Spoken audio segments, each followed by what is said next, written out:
मैं प्रदेश के मुख्यमंत्री योगी जी से कहना चाहता हूं, मैं तो तुम्हारी पुलिस आज बहुत ही बेइज्जती करी है। अगर कोई हमारे यहाँ साधु है तो साधु होने का मतलब आप रिकॉर्ड निकाल लोगे, कोई इनमें से चोर मिलेगा। जी हाँ मेरे दोस्तों, हिंदू भाइयों ने भी ऐसी ऐसी बातें कही हैं इस यति नरसिंहानंद मलऊन को कि आप लोग भी सुनोगे तो हैरत में पड़ जाओगे। दोस्तों, एक वीडियो आपको दिखाने वाला हूं जिस वीडियो के अंदर हिंदू भाई किस तरह से इसकी गिरफ्तारी की और इस पर कड़ी से कड़ी सज़ा की और कड़ी से कड़ी कार्रवाई की मांग करते हुए नज़र आ रहे हैं। दोस्तों, अभी वीडियो को छोड़कर ना जाना, मुकम्मल वीडियो देख करके जाना, क्योंकि आपको मैं पूरा वीडियो दिखाने वाला हूं। इस वीडियो के अंदर आप लोगों को मालूम होगा कि वाकई आज भी हिंदुस्तान के अंदर ऐसे लोग मौजूद हैं जो अमन चाहते हैं, प्यार चाहते हैं। और दोस्तों, ऐसे ही लोगों की हिंदुस्तान को ज़रूरत है। अगर ऐसे ही लोग हिंदुस्तान के अंदर रहेंगे तो हमें उम्मीद है कि ये हिंदुस्तान, हमारा वतन तरक्की करेगा और तरक्की के रास्ते हमवार होंगे। दोस्तों, आप लोगों को मालूम है कि हिंदुस्तान भर से इसके खिलाफ FIR होना शुरू हो गई हैं और रहा सवाल इसकी गिरफ्तारी का, तो वो भी मैं आपको आगे बताने वाला हूं। बस आप लोग इस वीडियो में बने रहिएगा, मुकम्मल इस वीडियो को देखिएगा। आप जब मुकम्मल इस वीडियो को देखोगे तो आपको ये मालूम होगा कि हाँ, वाकई इस हिंदुस्तान के अंदर आज भी ऐसे लोग मौजूद हैं जो प्यार से रहना चाहते हैं, मोहब्बत से रहना चाहते हैं, भाईचारे से रहना चाहते हैं। दोस्तों, आपसे गुजारिश है, इस वीडियो को आप अपने दोस्त व अहबाब में ज़रूर शेयर कीजिएगा और लाइक करना तो बिल्कुल भी मत भूलिएगा। और दोस्तों, कमेंट बॉक्स के अंदर जा कर के हिंदू भाइयों के लिए अच्छा सा प्यारा सा कमेंट ज़रूर कीजिएगा। तो आइए दोस्तों, पहले मैं आपको ये वीडियो दिखाता हूँ, फिर उसके बाद में एक छोटा सा वीडियो और दिखाऊंगा जिस वीडियो के अंदर ये रोता हुआ, गिड़गिड़ाता हुआ मलऊन नज़र आ रहा है। वो वीडियो भी आप मुकम्मल देख करके जाइएगा, बहुत छोटा सा वीडियो है। आइए पहले ये वीडियो दिखाता हूँ, फिर उसके बाद में आगे आपसे बात करता हूँ। ऐसी बात उनको नहीं करनी चाहिए, इससे तो बहुत विद्वेष फैलता है और मेरे समझ से झगड़े कराने की नीयत से ऐसा उन्होंने बयान दिया, मेरा ऐसा मानना है। आपको क्या लगता है कि क्या भूमिका सरकार की होनी चाहिए और इस पर विस्तृत तरीके से आप बताइए, आप बुद्धिजीवी हैं। नहीं, सरकार को इस पर कार्रवाई करनी चाहिए, ऐसे भाषण पे, ऐसी बातों पे रोक लगानी चाहिए और उनकी, मैं तो करता हूँ, उन्हें गिरफ्तार करके उस पर कार्रवाई करनी चाहिए। हर्ष, आपको क्या लगता है ये पूरे प्रकरण को, कल से आप देख रहे हैं बुलंदशहर में, इसके बाद पथराव भी हो गया, तनाव भी बढ़ा, तो क्या दृष्टिकोण आप रखते हैं? देखिए, मेरा मानना है कि मजहब नहीं सिखाता आपस में बैर रखना।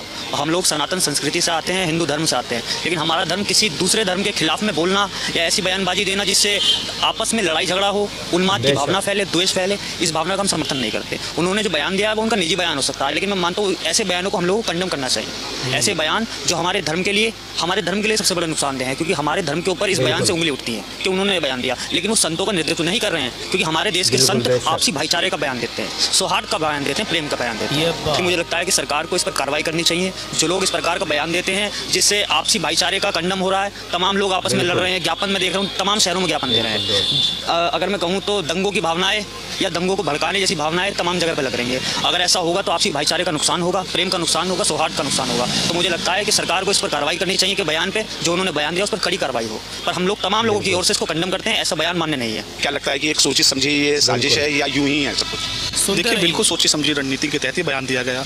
और जिस तथाकथित संत ने, तथाकथित में इसलिए कि वो संतों का नेतृत्व नहीं करते, जैसा भी साथी ने भी बताया, अहम जब चुनाव चल रहा है प्रदेश के अंदर, वहाँ पे दिया गया। ये पश्चिम उत्तर प्रदेश की धरती है, दो आपकी धरती है, यहाँ पे हिंदू मुस्लिम एक साथ मिलकर रहते हैं। लेकिन अगर किसी धर्म संप्रदाय के बारे में, उनके धर्मगुरु के बारे में, अगर आप उनके इष्ट के बारे में इस तरीके की बात बोलते हैं तो कहीं ना कहीं अनुचित है।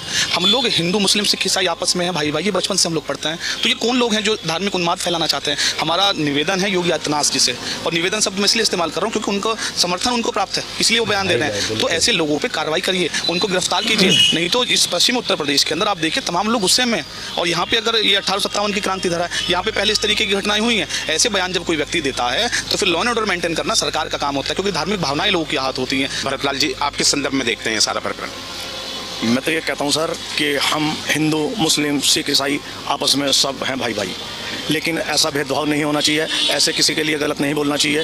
अगर हम किसी के लिए गलत बोल रहे हैं, हम राजनीति में हैं या राजनीति कर रहे हैं, हम किसी को गलत क्यों बोलें? अच्छे शब्दों का प्रयोग करें, अच्छे शब्द बोलें, ये वो होता है। किसी को गलत बोलने से या किसी को गलत कहने से वो नहीं होता। आपने तो गेरुआ भी धारण किया हुआ जी, और वो गेरुआधारी हैं जिन्होंने बोला तो उन्होंने गलत बोला है ये जी। आपका क्या दृष्टिकोण है? ये है कि उन्हें अगर उन्होंने बोला है तो उनके खिलाफ कार्रवाई होनी चाहिए, उन्हें कड़ी से कड़ी सजा मिलनी चाहिए। हरियाणा में आज चुनाव थे, उसके दृष्टिगत ये जानबूझ के दिया गया बयान है। हाँ जी, ये अब इनकी कुर्सी डामाडोल है, तो ये तो कहीं ना कहीं कुछ ना कुछ करेंगे। आपको क्या लगता है? सर जी बहुत ही गलत हुआ है, ऐसा होना नहीं चाहिए था, क्योंकि ये हम बुद्ध को मानने वाले लोग हैं और बुद्ध ने कहा कि यहाँ पे शांति चाहिए, अहिंसा नहीं चाहिए, इससे तो यहाँ की व्यवस्था बिगड़ेगी। ये बहुत ही गलत हुआ है। लेकिन इसमें मोदी जी ने खुद कहा था कि हमें बुद्ध चाहिए, युद्ध नहीं चाहिए, तो कहीं ना कहीं उनकी भावना को भी ठेस पहुंची इस चीज़ से जी। तो उन्हें इस बात पे थोड़ा अमल करना चाहिए, सरकार को आदेश देना चाहिए कि इस पर कार्रवाई हो सकती है। सर जब जब चुनाव आते हैं, क्या चुनाव जीतने का यही तरीका बचा है? क्या ये पैतरा अब हो गया है? हाँ, ये चुनावी हथकंडे हैं और क्या, इनसे और कुछ तो कुछ अर्थ निकलता नहीं है। हरियाणा के चुनाव है और चुनाव जो होंगे ये उन्हीं को भटकाने की दिशा में जो बयान दिया है वो ये कदम है उनका, उसी तहत लगता है। उसी के तहत हमें लगता नहीं है ये है। तो इसमें सरकार की भूमिका आप कहाँ देखते? सरकार की भूमिका, सरकार को कड़ी कार्रवाई करनी चाहिए। मैंने तो पहले भी कहा गिरफ्तारी होनी चाहिए ऐसे लोगों की, इनको ऐसे बयानों से बाज आना चाहिए, उन पर कड़ी से कड़ी कार्रवाई। और मैं तो गिरफ्तारी की बात करता हूँ, कार्रवाई तो अपनी जगह, पहले इन्हें गिरफ्तार करके जेल में डाला जाए। इन्हें पता होना चाहिए कि ऐसे बयान देने से क्या फर्क पड़ता है। इस बयान को किस संदर्भ में आप देखते हैं? क्या ऐसे बयान चुनाव जीतने की एक गारंटी मान लिया जाए? क्या ये चुनाव को देख कर है या क्या मानते हैं? देखो, वास्तविक रूप से यहाँ के लोगों की जो मानसिकता वो धार्मिक आधार की है और उसका जो लिंक है वो शासन से है। शासन इन्हें छूट देता है, नहीं तो जो भी धार्मिक आधार पर बयान दे रहा है उसके खिलाफ पूर्ण रूप से कार्रवाई होनी चाहिए। वो संवैधानिक दायरे में जो नहीं है, जो संवैधानिक अनुचित है वो अनुचित है, और संवैधानिक उचित है उचित है। धर्म चाहे कोई सा भी हो, वो हमें आगे बढ़ने की शिक्षा देता है, न कि पीछे हटने की। अगर कोई भी सरस्वती, ये जितने भी हैं साढ़े के साढ़े आडंबरवादी हैं, भाई आडंबरवाद फैलाते हैं। मैं खुद भी हिंदू हूँ, लेकिन हिंदू होने का मतलब ये नहीं है कि मैं किसी के धार्मिक रूप से किसी को ठेस पहुंचाऊं। जितने भी कुल मिलाकर मेरा कहने का मतलब है जो भी स्टेटमेंट है वो पूर्ण रूप से गलत है। मैं चाहूंगा कि भारत सरकार और माननीय मुख्यमंत्री योगी जी वो इनके खिलाफ सख्त से सख्त कार्रवाई करें। अगर वे इनके खिलाफ, क्योंकि जिन लोगों के खिलाफ हम बोल रहे हैं, एक दूसरी बात ये भी है कि जो यहाँ का मुसलमान है वो कोई विदेश से आया हुआ नहीं है, वो सारे के सारे हमारे से कन्वर्ट है। उनके खिलाफ बोलने का मतलब क्या है?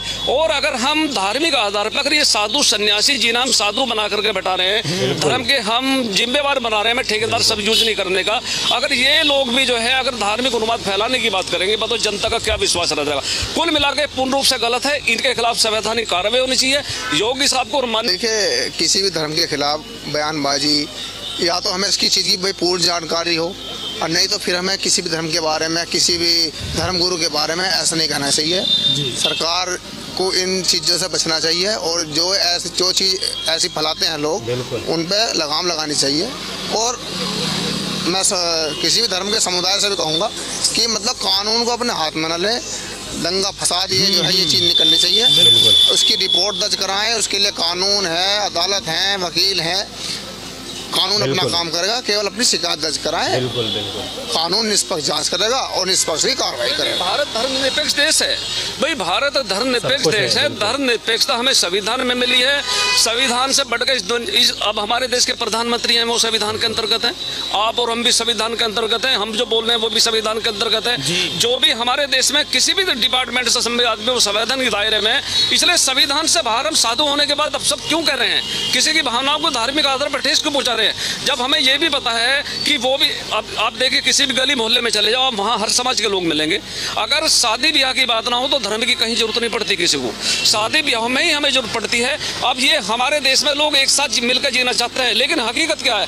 जो हमारे ऊपर जो कुछ राजनीतिक लोग, जिन्हें मैं उन्हें सामाजिक तत्व भी कहूँगा, वे लोग बैठे हुए हैं, वे बिना वजह के धार्मिक उन्माद फैलाने काम करते हैं ताकि उनका अपना राजनीतिक उल्लू सिद्धा हो सके। इनके खिलाफ मैं उनसे अनुरोध करना चाहूँगा माननीय मुख्यमंत्री महोदय से, योगी आदित्यनाथ जी से, इनके खिलाफ धार्मिक आधार पर अगर कोई उन्माद फैला रहा है उसके खिलाफ सख्त कार्रवाई होनी चाहिए। ये भी कार्रवाई के दायरे में आने चाहिए, क्योंकि इन्हें कोई धार्मिक आधार पर उन्माद फैलाने का या कोई अभद्र भाषा यूज करने को कोई सर्टिफिकेट नहीं मिल गया। अगर कोई हमारे यहाँ साधु है तो साधु होने का मतलब आप रिकॉर्ड निकाल के देखो। ये बाद में सरस्वती लगा रहे हैं, महाराज लगा रहे हैं, अब बताओ ये कहेंगे राजा महाराजा रहे हैं क्या? ये इनके पुराने अगर रिकॉर्ड निकाल लोगे, कोई इनमें से चोर मिलेगा, कोई कुछ मिलेगा, कोई कुछ बैकग्राउंड अगर देखोगे, मेरा अपना अनुमान है, मैं निश्चित नहीं करा, मेरा अपना अनुमान है इनका बैकडोर बहुत डाउन मिलेगी और सोशल वर्क से इनका कोई लेना देना नहीं है। इसलिए इनके खिलाफ मैं तो आपसे भी चाहूंगा आप इसमें प्रयास करें, इनके खिलाफ कार्रवाई होनी चाहिए। आपको आप किस संदर्भ में देखते हैं इस बयान?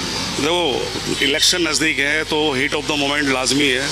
कभी भी इलेक्शन के नज़दीक कुछ भी जो है, कोई भी पॉलिटिकल स्टंट कुछ भी आता है तो उसमें मैं अनुरोध यही करूँगा कि जो आम पब्लिक है वो उसमें इन्फ्लुएंस ना हो, क्योंकि अगर आप बहुत अच्छे लेवल पे काम कर रहे हैं, सोसाइटी में बड़े अच्छे लेवल पे काम कर रहे हैं, तब भी मैं इसको उनको रिक्वेस्ट करूंगा कि उन लोगों को आगे बढ़ के आना चाहिए कि प्रशासन और या योगी प्रशासन या मोदी प्रशासन को उसमें कंट्रोल करके जो है ना सिचुएशन को जो है ना ऐसे संभालना चाहिए कि सब लोगों को जो है जीने का हक हैगा। एक ही धर्म के लोगों का यहाँ पे जो है ना शुरू से मैं काफ़ी मतलब सालों से इतिहास रहा है कि काफ़ी धर्म के लोग यहाँ रहते हैं और इतने धर्म है यहाँ पे जो है, इतने धर्म के बावजूद भी आज ये जो है ना पूरा एकजुट होकर के हिंदुस्तान यहाँ रह रहेगा। ये जरूर बोलूँगा कि एजुकेशन के नाम पे आप जो है एक चीज़ कह सकते हो कि एजुकेशन जो है ना सबके लिए बहुत ज़रूरी है। एजुकेशन में सबका डेवलपमेंट का एक अग्रसर होना बहुत ज़रूरी है, लेकिन अगर इसको जो है धर्म की आड़ में देखोगे तो धर्म की आड़ में नहीं देखना चाहिए। इसको एकजुट तरीके से ये देखना चाहिए कि अगर डेवलपमेंट होना है। जी हाँ दोस्तों, हिंदुस्तान के अंदर डेवलपमेंट होना चाहिए, लेकिन ऐसे लोग जो नफ़रती चिंटू हैं, जो आपस में नफ़रत फैलाने का काम करते हैं, वो कहाँ डेवलपमेंट होने देंगे। ये तो आपस में ही लड़ाएंगे और आपस में जब लड़ाएंगे तो फिर लोग इसी में उलझे रह जाएंगे और बाकी सारी पढ़ाई लिखाई एजुकेशन सब कुछ भूल जाएंगे और इन्हीं चीज़ों में हिलगे रहेंगे और आगे तक फिर इनकी आने वाली जो नस्लें हैं वो भी इन्हीं चीज़ों में हिलक जाएंगी और ना ही ये ख़ुद पढ़े होंगे, ना आगे किसी को पढ़ने देंगे, ना ही अपनी औलाद को पढ़ाएंगे। क्योंकि जब इंसान ख़ुद पढ़ा लिखा होता है और ख़ुद किसी के बारे में जानता है तो फिर वो आगे अपनी औलाद को भी बताएगा और औलाद को भी पढ़ाएगा। लेकिन दोस्तों, मैं दुआ करता हूँ अल्लाह रब्बुल इज़्ज़त की बारगाह में कि अल्लाह पाक ऐसे लोगों से हमें महफूज रखे और ऐसे लोगों के शर से हमें बचाए। आइए अब मैं आपको वो वीडियो दिखाने वाला हूँ जिस वीडियो के अंदर ये मलऊन रोता हुआ गिड़गिड़ाता हुआ पुलिस के सामने नज़र आ रहा है। आइए पहले ये वीडियो देखते हैं।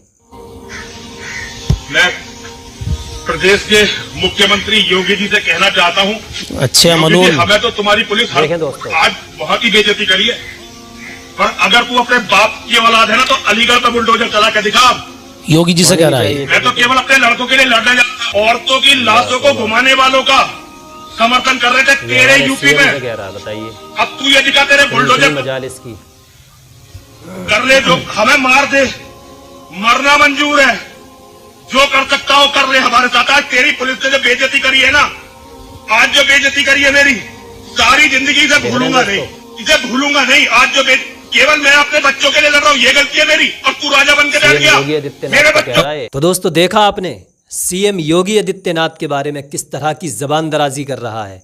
इस मलून को ये मालूम नहीं है कि वो प्रदेश के सीएम हैं और एक बहुत बड़ी लेवल की कुर्सी पर बैठे हुए हैं। वो चाहें तो एक सेकंड के अंदर तेरा सफाया कर सकते हैं, तुझे जेल में सड़ा सकते हैं। लेकिन बदबख्त तू खैर मना अपनी कि वो कुछ कह नहीं रहे हैं तुझसे और तू इतनी बड़ी बातें बोल रहा है, इतनी गलत बातें उनको बोल रहा है। खैर अल्लाह रब्बुल इज़्ज़त ऐसे लोगों से इस वतन को, इस हिंदुस्तान को महफूज रखे और ऐसे लोगों की जो सोच है नफ़रत फैलाने की, भाईचारे को ख़त्म करने की, आपस में लड़ाने की, अल्लाह रब्बुल इज़्ज़त हर मुसलमान को, हर हिंदू भाई को ऐसी सोच के लोगों से महफूज रखे। दोस्तों आज की वीडियो में इतना ही, अगली वीडियो में फिर मुलाकात करूँगा। तब तक के लिए आप अपना और गिरद नवाह के तमाम साथियों का ख्याल रखिएगा। खुदा हाफिज़, अस्सलामु अलैकुम।